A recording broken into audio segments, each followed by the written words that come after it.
चीखते चिल्लाते शोर मचाते इकरारुल हसन साहब ने आज प्रेस कॉन्फ्रेंस भी कर दी। प्रेस कॉन्फ्रेंस में उन्होंने जो बात कही, उन्होंने कहा कि जवाद अहमद जो है वो इमरान खान से 1000 गुना बेहतर है।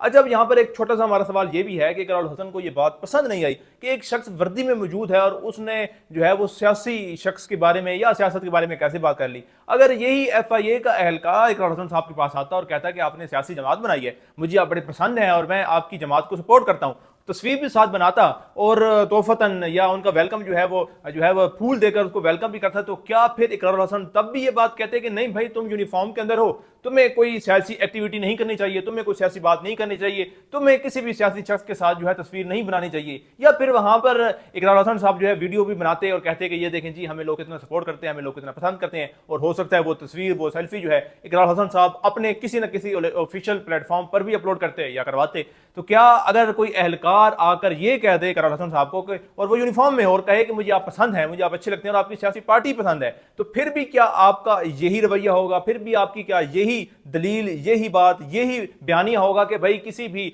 एहलकार को, जो सरकारी एहलकार है, उसने यूनिफॉर्म भी पहन रखी है, वो किसी किस्म की सियासी सरगर्मी का ना हिस्सा बन सकता है, ना उसके ऊपर बात कर सकता है, क्योंकि आपको तनकीद बुरी लगी और तनकीद के बाद आपने यही कहा कि भाई अगर तुमने सियासी बात करनी है तो तुम अपना ये यूनिफॉर्म उतार दो, तुम इस्तीफा दे दो, तुम ये नौकरी छोड़ दो, उसके बाद तुमने जो सियासी बात करनी है तुम करना चाहते हो तो करो, लेकिन उसके लिए तुम्हें फिर यूनिफॉर्म नहीं पहनी होगी। अगर शख्स आपकी कोई तारीफ करता है और वो कोई सरकारी मुलाजिम है, तो क्या उसको पहले अपनी सरकारी नौकरी छोड़नी पड़ेगी? और कल को जब इलेक्शन होंगे तो क्या आप ये ऐलान करेंगे कि जितने भी सरकारी एहलकार हैं जो कि वर्दी पहनते हैं, वो मुझे कोई भी वोट ना करे? तो क्या आप इस बात पर आएंगे? अगर आपको तनकीद नहीं बर्दाश्त होती, तो जब आपकी ये यूनिफॉर्म वाले को तारीफ करेंगे तो फिर भी क्या आप उनको जो है वो मना करेंगे? नहीं करेंगे ना। तो तनकीद करने को कैसे आप बुरा कह सकते हैं? तनकीद करने से कैसे किसी को रोक सकते हैं? चलें ठीक है, एक शख्स को तो आपने रोक लिया, आपने कल को अपनी जमात को और बड़ा करना है। बड़ा करने के लिए आपने जो है वो पाकिस्तान के मुख्तलिफ जिलों में, मुख्तलिफ इस्लाम में, मुख्तलिफ गली कूचों में जाना पड़ेगा। अभी तो आप वहां जाते हैं जहां पे आपको इन्विटेशन होता है, किसी स्कूल में चले जाते हैं, यूनिवर्सिटी में चले जाते हैं, कहीं भी चले जाते हैं जहां आपको इन्विटेशन होता है, वहां आपका फूलों के साथ स्वागत हो जाता है, आप खुश हो जाते हैं, आप समझते हैं कि पता नहीं शायद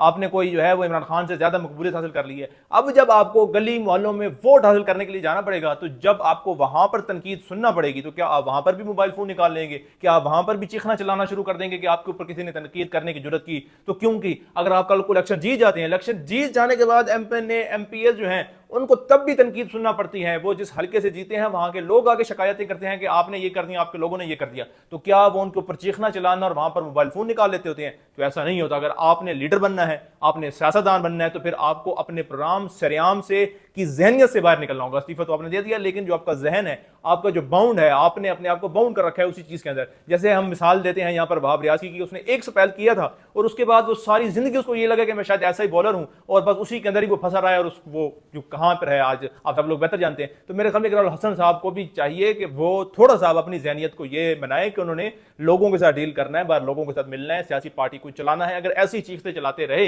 तो फिर ना तो पार्टी आगे बढ़ पाएगी, ना ही इकरारुल हसन सियासत में आगे बढ़ पाएंगे, और फिर शायद वही हो जो उस इंस्पेक्टर ने कहा और इकरारुल हसन साहब को बुरा लग गया।